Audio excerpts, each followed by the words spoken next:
आम हाथ में गोटे पथर धरी जदि आम गोटे कुकुर को डरैबार चेष्टा करिबा कुकुरटी पथर को देखि डरिकी पळेइब।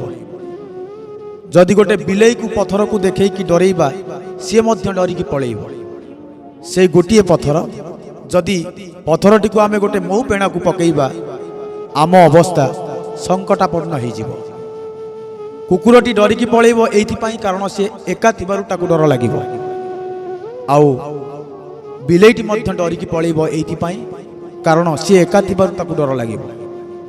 महुमाछी संगठन रे थिबारु सी एकतार थिबारु आमको आक्रमण करिवे। तेणु आमे एई कथारु एति कथा शिखिबा एकता ही सर्वश्रेष्ठ बल। तेणु जीवनर उन्नति पाई जीवनर प्रगति पाई जीवनर विकास पाई आम भितरे संगठन रहिबा दरकार।